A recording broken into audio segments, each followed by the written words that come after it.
RJ Harvey is about to get a little bit of an opportunity here. We saw a report today from Chris Thomason that J.K. Dobbins is a candidate for injured reserve. Chris reports, I'm told Broncos are considering what to do with running back J.K. Dobbins and his foot injury. I was told being placed on injured reserve is being considered. Dobbins did not look happy. He was tweeting after the game about this injury. He was definitely not pleased with what went down on Thursday night. But let's talk a little RJ Harvey here if we get an opportunity to have him as the starting running back here, because I think people are excited about RJ Harvey, and I am excited too. But I just want to point out that in recent weeks, the gap between these two players as just runners, like take away what RJ Harvey's doing as a receiver, it's really stark. Okay, so J.K. Dobbins, since week 7, among 58 running backs with 25-plus carries, has a 48% rushing success rate. That ranks 13th. 45% of his carries have gone for 5-plus yards. RJ Harvey, 17.6% rushing success rate. That ranks 58th. Remember, I said the sample of players was 58th, so that is dead last. 12% of his carries have gone for 5-plus yards. Now, he has been weaponized as a receiver, and I like what they've done with him in that regard.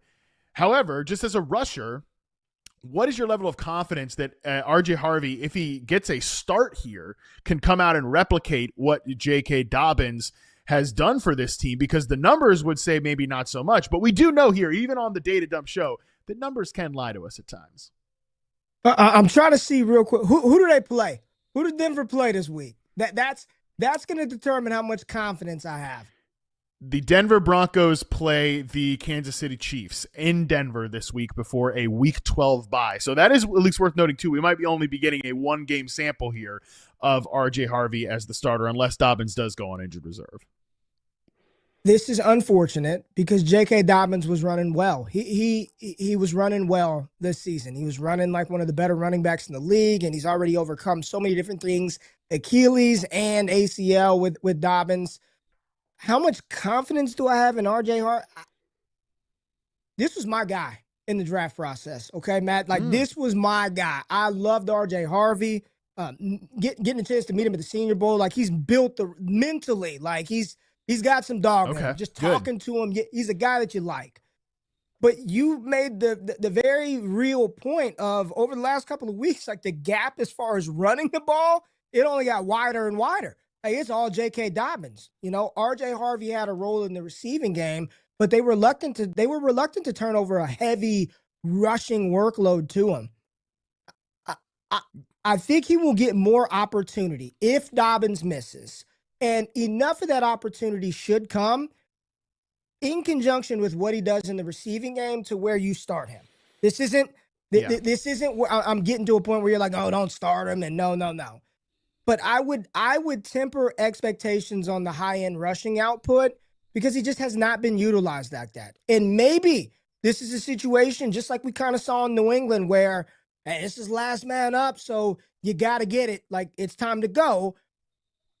Except it's kind of not last man up. I mean, Tyler Bidet was getting touches, and then we know what Peyton can do if he brings back a Jaleel McLaughlin. So this is one where you would absolutely unequivocally, you're starting RJ Harvey, but I'm not automatically penciling in 20-plus rush attempts and 6-plus receptions for him. I do think another running back would factor in, but if this is last man standing, like, here we go. The matchup is just difficult. It's just a tough matchup. Yeah, in this sample of games we're talking about here, so this is since week 7, it's 67 touches for J.K. Dobbins, 26 for R.J. Harvey, and 5 for Tyler Bidet, and Adam Prentice has 2 touches as well. So it has pretty clearly been the J.K. Dobbins show with R.J. Harvey as a changeup, and Tyler Bidet, who from a snap perspective is closer to RJ Harvey than a touch perspective because they like him as a pass protector, and Harvey had pass protection questions coming into the league. But I actually really do like your Travion Henderson sort of comparison here because I think you could make a lot of the same criticisms from a success rate perspective, and you kind of still can on Henderson early on in the season. And it's like, well, that's why they're playing Ramondre Stevenson, who hasn't been perfect or anything. And I think Dobbins has played better than Stevenson has this year, which has complicated this for RJ Harvey. It's kind of like the funhouse mirror version of that situation where the vet is better, and I think the rookie, it just hasn't really been able to make up enough ground here. But at the same time, like, we knew that both running games needed juice. They needed big playability that Dobbins, as efficient as he is not bringing. Stevenson is not bringing. So Traven Henderson gets a chance in a matchup against a tough Buccaneers defense, rips off 2 explosive plays. I mean, other than that, down to down wasn't all that great at moving the offense, but made a couple of explosive plays. And I think this offense has the ability to be, hey, we might not be as efficient as we usually are, but we lean into the more boom bust of it all because we need those big plays. And I get a lot of big plays from the passing game right now. I don't know if you know, watch that Denver Broncos offense lately. Not getting a lot of big plays there either. So I think there is a chance that we just see, like, I don't want to copy paste these bad rushing stats and say, hey, RJ Harvey, don't start him. As you mentioned, right. I think you start him and you kind of see what happens here. Yeah, and that's what it is. Here's what we're looking for. It's week 11. Right? These are the type of opportunities when people tell you draft rookies for the end of the season, right? You draft these rookies early at cost, and it may be, it may start out slow. They may not get all the work the first couple of months, but now that we're kind of in that Q3 of the season, we only got a few weeks left before the fantasy playoffs. Like this, if you drafted Harvey, like this is what you drafted him for. We don't wish for injuries. We don't pray for someone's downfall, but now that Dobbins is out of the way, if this guy who was picked in the second round by Sean Payton is that kind of player, like, let's go. Like, this is, even against Kansas City, you would hope to see them at least prioritize him more in this offense, right? To where they've got some confidence moving forward after the bye if Dobbins isn't all the way ready, or even if he is and they just want to ease him back in, because you know what Denver is? They're a playoff damn team. They're right there at the top of the AFC, 8-2 right now. So this isn't about get Dobbins back right now so he can come run the ball 30 times a game. Like, hey, we need this guy to be available for us weeks 15, 16, 17, and in the playoffs. So this is what we drafted Harvey for. I think the opportunity is here. The matchup is very difficult, but you just want to see that usage and that uptick. What we don't want to see coming out of this weekend, Matt, is Tyler Bidet touching the ball out of the backfield and them giving carries to Jaleel McLaughlin or somebody else like that. We don't want to see that. Yeah, then it would pretty much be over for RJ Harvey's rookie season, which I tend to think that's not what's going to happen. But I love that analysis by you. That's exactly what we look for when we take rookies, is that breakout right around this time of their first NFL seasons. All right, we're going to take our first quick break. When we come back, we have more stats that you need to know heading into Week 11. We'll get into that right after this. All right, let's move on here. Let's get to your third data point heading into Week 11. Yeah, this one, I'll be quick here because, some things might change here in the next week or two.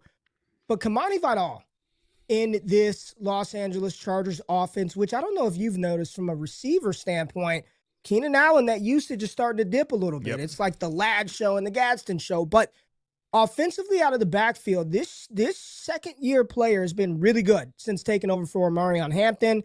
87 rush attempts, which is fourth amongst running backs, 386 yards, 6 months backs, 11 big plays at 10-plus yards. That's number 6 amongst rushers, 3 runs of 20-plus yards. He's getting first downs at the third highest clip over that time period at running backs. Like, just looking at this Kimani Vidal profile, okay, and knowing what they spent on Omarion Hampton, and there was a picture, I don't know if you saw the picture of Omarion Hampton standing in the end zone, watching the running back drills before the game, no boot on, no boot, and they're saying some positive things about his potential return. But even when we break it, right, and the Yahoo Fantasy alert comes out, Omarion Hampton back for week whatever it is, a lot of people's reaction to be, that's it, Kimani Vidal dead. That season is over. Thanks for helping us out. It's over. I would like to say, Matt, that they have found a complement to Omarion Hampton. Like, he has earned a role in this offense. What that role will ultimately become, will he be the next Jaylen Warren to this offense? Can he be when the Chargers had Melvin Gordon and they found Austin Eckler? Remember when they found an Austin Eckler and he was just too good to keep off of the field? On a team in which I think we all watched that Chargers game, and I listened to you talk about it afterwards. Like, that was a struggle offensively. Justin Herbert, they felt Joe Alt not being there. I mean, he got beaten and banged up quite a bit versus that Steelers team. Just having another capable running back like Vidal, who has been excellent in pass pro, He can catch the ball. He can handle high rushing volume. When Omarion Hampton is back, Matt Harmon, Kimani Vidal is reduced to what? I think change of pace role is probably fair. And what's been funny about him is that it's an every other week thing with him. If you look since week 6, 21.3 fantasy points, 5.5, then 19.2, 3.0, 17.3. It has truly been monster week, nothing, monster week, nothing.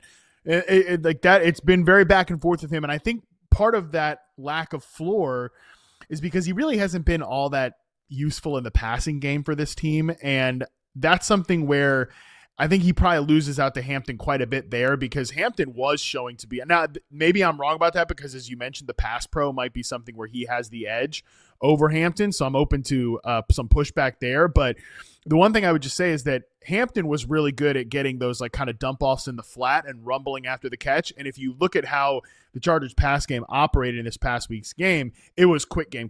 Dump it off to QJ, let him make plays with the ball in his hands. Run some quick game concepts with Ladd McConkey as the first read player. Get it to Gadsden quickly, because those guys can make plays with the ball in their hands. And I think Hampton fits that profile better than Vidal, but I am open to Vidal remaining like a change of pace back here and somebody that is a priority hold in the fantasy playoffs. Yeah, and we'll see, right? We'll see when Hampton is in fact activated. To this point, I don't believe he has been, right? So this is just some speculation as we inch towards the fantasy playoffs. But the moment it is announced that practice window is open, which means the player is really close to returning, Hampton was really good in the receiving area. I mean, I think that was one of the things that kind of shocked some people during that time period was, man, that you throw to Hampton, good things happen. It was a foot injury. He's been out for quite some time. It'll be interesting to see how he returns from that. But on a team that needs to have people and options available to keep Justin Herbert upright, a team that is very much in the playoff mix, this is a priority guy that I still want. And I know it's an odd week this week, but if he gets another week to start here in week 11, you got to just roll him out there, baby. Yes, we'll see about the even odd week trend for Kimani Vidal, but it is a matchup in Jacksonville against the against the Jaguars defense, which, you know, Jacksonville's run defense has certainly not been some incredibly scary unit that you can't do anything against. They're 14th in rushing EPA allowed. They're 3rd in rushing success rate allowed. So we'll see how that goes for Kimani Vidal in this even odd week trend. We'll get to my last data point here. It is time for something new in the Buccaneers backfield. And I bring this up because Bucky Irving is one of those guys that I'd love to see him take a picture with a newspaper of today's date. Nobody knows. I don't even know where that guy's at this point. So we've gotten some good stuff from Rachaad White this year in replacement of Bucky Irving, but sort of started to tamp down for Rachaad White of late, which I think makes sense. The longer he plays, the less effective he is. He's good change of pace back, but not a tempo setting back in his own right. So the last 2 games, Rachaad White, 35% success rate, 0 runs of 10-plus yards. Sean Tucker, their number 2 back, 44% rushing success rate the last 2 weeks. 25% of his carries have gone for 10-plus yards. Tucker, by the way, shout out to Ben Cummins from Football Guys. So it was when I saw posted this. Tucker just became the first back on the season to clear 50 yards against the Patriots defense.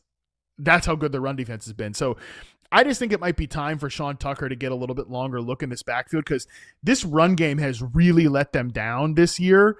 And I think it's starting to put the offense, the passing game, in bad down and distance situations. So a little bit of a change up here might be warranted. Tucker is a guy that I think is definitely worth stashing in fantasy right now. I don't know if he's going to start this week or something like that, but certainly someone that you could put on the end of your bench and see what happens. They do play the Bills this week, which is an eminently gettable matchup for running games. I love how you frame that. The more you give Rachaad White the ball, the worse it gets. So you need to find somebody else to give the ball to. And I do think Sean Tucker just provides a different element of juice and burst and explosiveness. You watch the game and some things are kind of obvious, right? You're like, clearly there are some schematic reasons why, or trust and things why Rachaad White is out there and needs to be out there. But they absolutely should get Sean Tucker more involved in this offense. And to my knowledge, Bucky Irvin ain't even practicing right now. So if Nope. this is a high priority stash, because if it is shoulder, foot, all these other things, you're talking about a Tampa Bay team that's going to need some juice down the stretch. I like the call, and he's a good player. The only reason he fell is because of the medicals out of the draft. Really good player out of Syracuse. He's explosive, and he's in a good offense.